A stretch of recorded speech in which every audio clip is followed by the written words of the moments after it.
Hello again YouTube and welcome back to Just Get a Tesla. And on today's video I've decided that my new Tesla Model Y Juniper all-wheel drive isn't actually fast enough, that it could go a bit quicker. And for those of you who are waiting for the performance model, what can you do?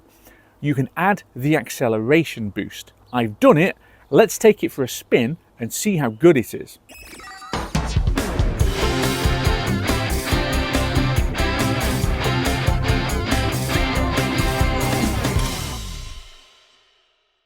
So this is my second Model Y, and this is the second time that I have added acceleration boost to the car. In my testing on the previous Model Y, which like this one was all-wheel drive, I found that it cut half a second from the 0 to 60 times. But it wasn't just that half a second, which doesn't sound that impressive, but half a second down to 4.3 seconds is quite punchy. But punchy is the point. I found that it was really quite aggressive when it came to applying the power. And remember, this is a software setting change. It's not changing the hardware. I suppose technically it's remapping the way that the motors are working. I think it's unlocking the extra performance at the top end of the motors, but those motors are already fitted to your car. Your car isn't having any changes made at all, and certainly with my insurer, anything software is not counted as a modification. Even if it's a paid upgrade, it's not a modification. Therefore, no impact on the insurance to add the acceleration boost. So we're going to go and take it for a test. I am intrigued as to what it's going to do to this new Model Y. And I'm going to have to take it maybe slightly steady today because it's been a bit damp out there and I don't want to bin it off into a field, as quite often happens with people driving cars up here in Aberdeenshire. You do seem to get cars that have been binned into fields. Well, this isn't going to be one of them, but we'll be able to get a bit of a feel as to just what this is like if you want to make progress down a nice fast road. But before we do that, we should probably talk about how you actually buy the acceleration boost. And quite simply, go into your app on your phone and look for upgrades, and there it is. And it's as simple a matter as selecting the upgrade and selecting your vehicle, making the purchase, and then providing that your car is on Wi-Fi, it updates like that. It quite literally goes on, says configuration change, and then the acceleration boost is there. And what it also means that instead of having chill and standard, you've now got chill and sport. The standard driving mode is taken away from you. You now only have sport as the option. But hey, this is a Tesla. Sport is good, yeah? We should probably talk a little bit about the way that the dynamics controls now work. So as I said, I've got chill and I've got sport. If you don't have acceleration boost, you have chill and standard. The acceleration mode is a choice you get on the new Model Y. I just leave it on standard because I like the one pedal driving mode. Traction control stays on auto because why wouldn't it? And then steering weight, there's different options for this. I actually prefer the heavier steering. It does make a positive difference, at least to me. Other people will disagree with that. So we're going to go up here. So let's get around the bend and the junction and then unleash the power of sport mode. Okay. I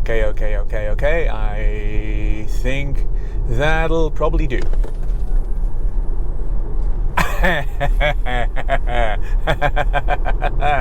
Hello, baby.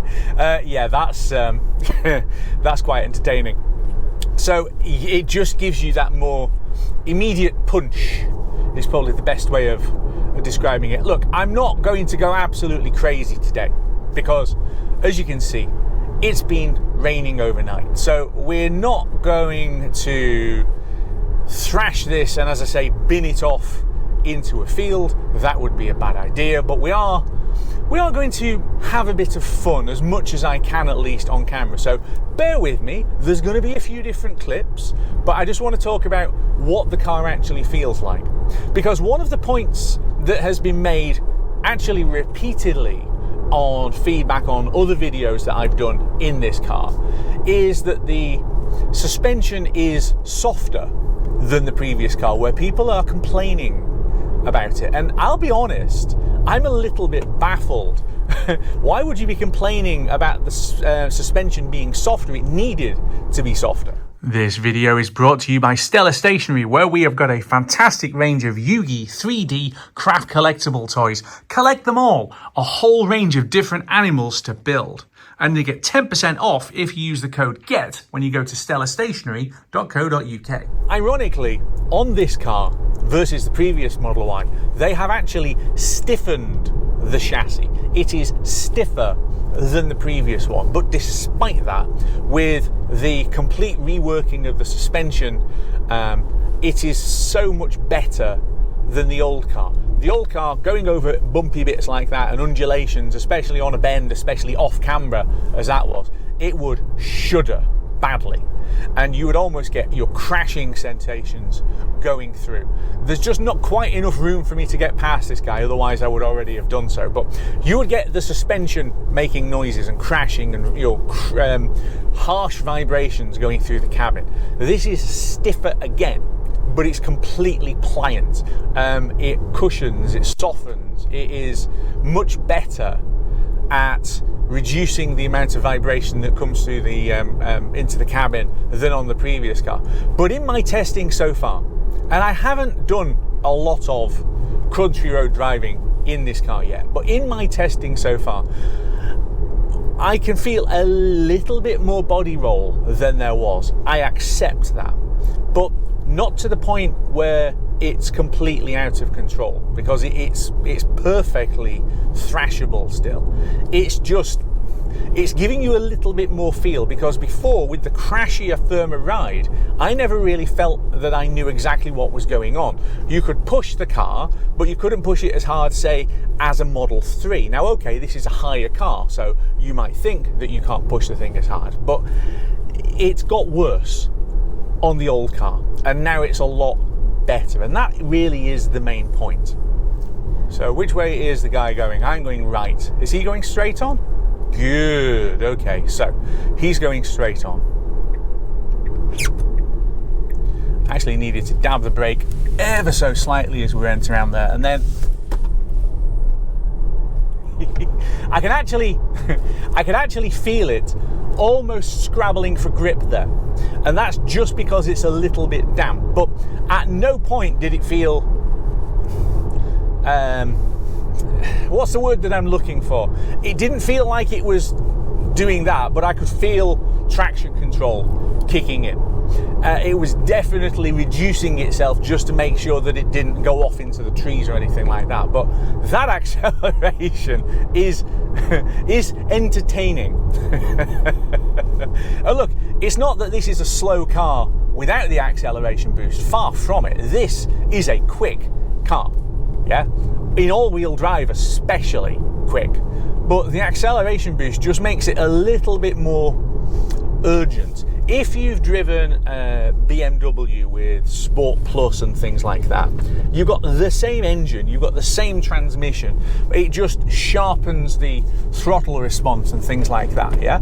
I've got some things rolling around in the back, which is annoying me already, but just coming off the bend, you can put the power down really well through the bend, and you can give the pedal a shove, and that wasn't remotely full throttle, because otherwise I'd have been doing 90 miles an hour rather than 60, and it's absolutely fine.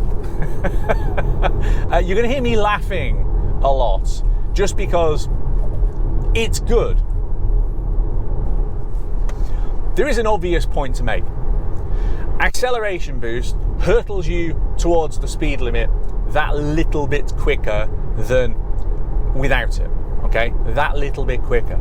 But in the United Kingdom, in 2025, and I'm sure other countries and other police environments will have a similar kind of experience, there isn't really that much faster you can go once you get there, because there is a decent chance of you getting a speeding ticket if you go much faster. There is an element of how fast do you actually want to go, and it's a valid valid question, but there's a simple answer, and that is I'd quite like to go entertainingly fast, please, if at all possible, because I can then pull out onto the road and just floor it and get immediately up to speed.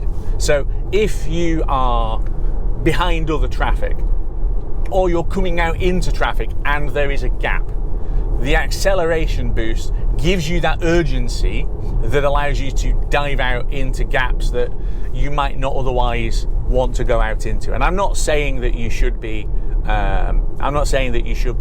driving inconsiderately, because that would be definitely wrong. What I'm saying is that having that extra snap of power just gives you that extra punch.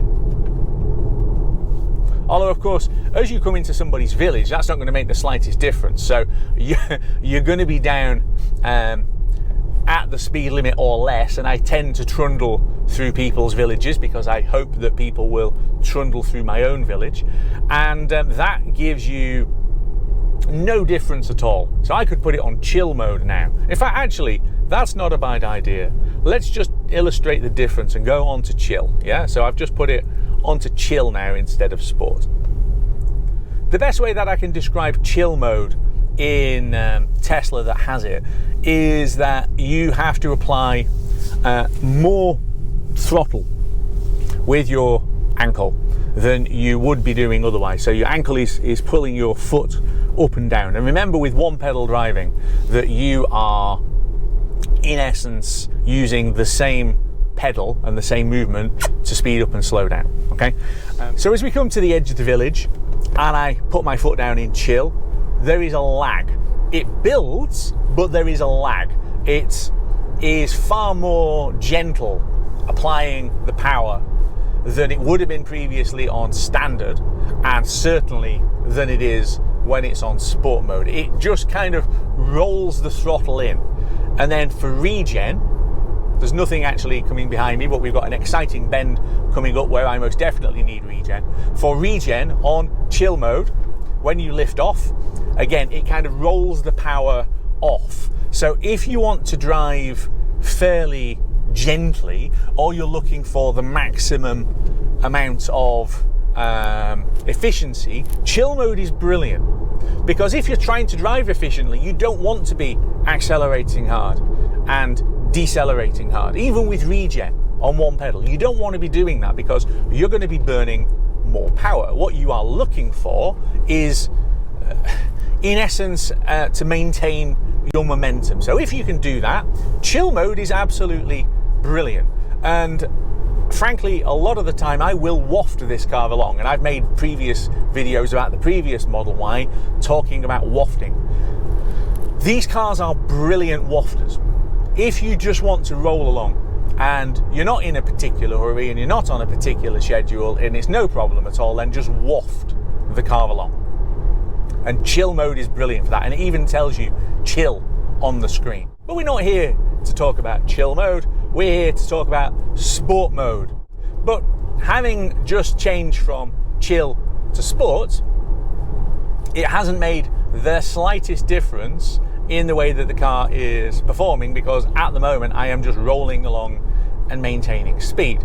Okay, so maybe the sort of angle of attack that my ankle is giving my foot on the throttle might have sped up slightly because it's a little bit more responsive, but that doesn't particularly matter. And what do I mean by responsive? Well, it's 53 now, 53 miles an hour, 60. I mean, it's, if you want to get past something at almost any speed on sport mode, this thing picks its skirts up and starts sprinting.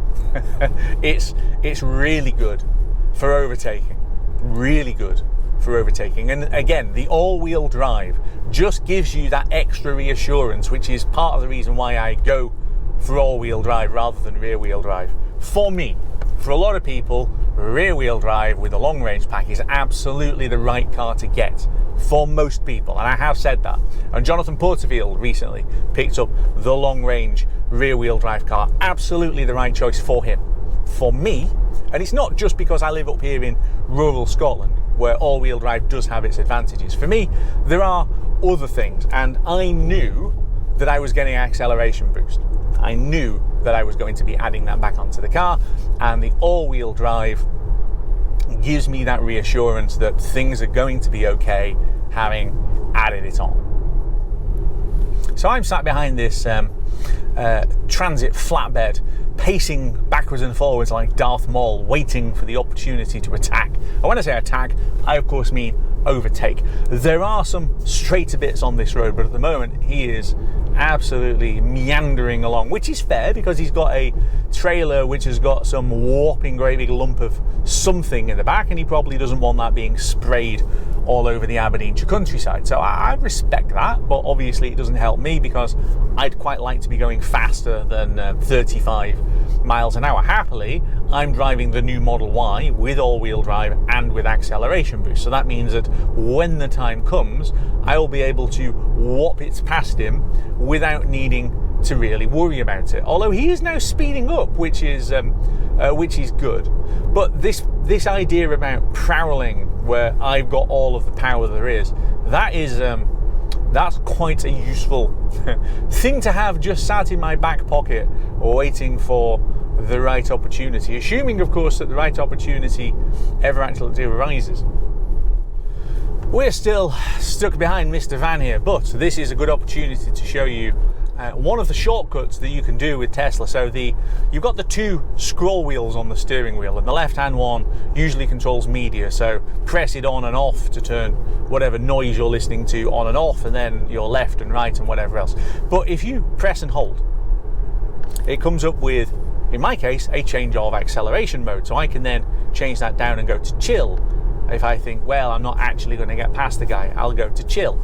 And then if I'm coming up and it's coming up on a spot where you think, this could be good, you can then change it back to sport again. That is something that's very, very useful to be able to do. What I do like about this car, though, is the way that you can just hustle it around bends. And okay, I'm not going at intergalactic speeds, but it's not safe to go at the kind of intergalactic speeds that some of you might be thinking of. What I am doing, at least, is making decent progress. And with the all-wheel drive, and yes, the acceleration boost tightens things up, but with the all-wheel drive, I know that I have got, in essence, all of the grip and the power that I could need. And the road is now drying out, which is great. So if we get the chance, we're going to have to give the thing a wee bit of a prod in a minute. I've just noticed that the guy in front of me has got a very similar number plate to me with GET on the end. Good for him.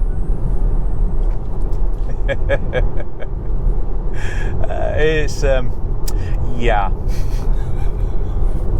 I just giggle like an excited schoolboy, I know. But it is just fun, right?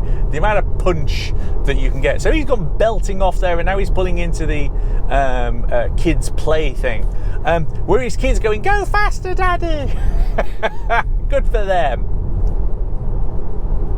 I've driven down this road in all kinds of cars. I've driven down it in my manual petrol car. I've driven down it in the previous Model Y, in my Mitsubishi Outlander plug-in hybrid that I had. I even went down here in the both of the Polestars, actually, both the 3 and the 4. But going down here in the 3, and I remember that also was the dual motor, and that was the performance pack, and that would accelerate really hard. And you know what? This car does the same trick.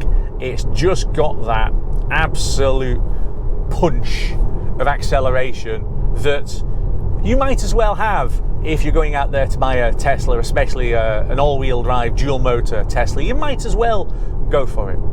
And okay, let's talk about the difference between this all-wheel drive with the acceleration boost and the performance, because at the moment, at the time of recording, you can't buy the new Model Y Performance. It doesn't exist yet, but I'm sure that it's coming soon.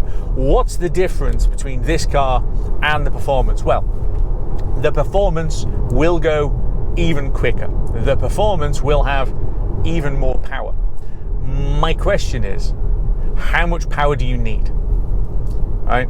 In the real world, how much power do you need? Because there is going to be a compromise on the performance versus this car in terms of handling and comfort, because the suspension is going to be even harder and tuned to be even harder, and it needs to be because of the fact that it's got all of that power. And talking about all of that power, part of the reason why this section of road is a 40-mile-an-hour zone is entirely because of people with too much power or a lack of talent just binning their cars off into the field. And I know I keep talking about people binning their cars off into the field, but it does happen.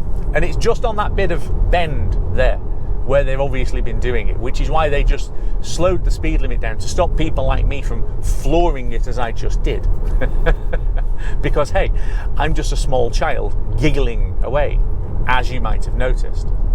So is it worth waiting for the performance over this with the acceleration boost? Well, it depends, really. I mean, how much more power and speed do you need? And if the answer is more, then absolutely wait for it. It'll be fantastic. I know it'll be fantastic, but I think for most people, most of the time, how can I put it? This is a brilliant compromise, and I do want to use the word compromise. It's a balancing act between outrageous performance, and it is ludicrous performance for a family car. This is a family car, and it's doing 0 to 60 in 4.2 seconds. In a family car. Go faster, Daddy! Right? It's that level of, do you actually need all of that? The performance version of this will be madder still. I think that if you are hardcore, then of course you want to wait for the performance, but the ride will be harder. It'll be a bit harsher, a little bit less forgiving, but it will be a little bit quicker by a few tenths. I think for most people, this is the right compromise between out and out lunatic performance and comfort. It's still rapid, really rapid. And actually, if you saw the MacMaster test driving a Model Y, he had the launch edition, which is the all-wheel drive with acceleration boost. So exactly the same dynamics as this. And he is coming from a Taycan, and he thought this was punchy. So if it can impress Lee, right, with his Taycan, then you know it's pretty good. So I think this is probably the top of the performance envelope that you need, unless of course you are a member of Spinal Tap and it needs to go to 11, in which case absolutely wait for the performance. So you have seen acceleration boost added onto this car, and you've seen the way that it has made me giggle like a small child. If you want to giggle like a small child, I do recommend that you go out there and just buy acceleration boost. It's pretty cheap for what it does. Think of it as the HP sauce that you add onto your bacon butty. And no, we're not going to have the red sauce or brown sauce argument. It's HP sauce on a bacon butty. Or, if you're American, hot sauce added onto whatever it is that you people add hot sauce onto. It's just that extra bit of pep to make the thing good, right? Well, to make it better. It's already good. Bacon butties, already fantastic, especially if you get that filthy slab white bread, right? It's going to be good. This car is that filthy slab of white bread with the really nice smoked back bacon on top of it. But acceleration boost is just that drizzle of sauce added onto the top to really make the thing zing. I need to go and eat a bacon butty now, so I'm going to stop right here. Thanks very much for watching. Don't forget to like and subscribe. Share the video. If you know people who are umming and ahhing about whether to go and do this, as Matt Watson puts it, just go right ahead and buy it. It's worth the upgrade. It's worth the money.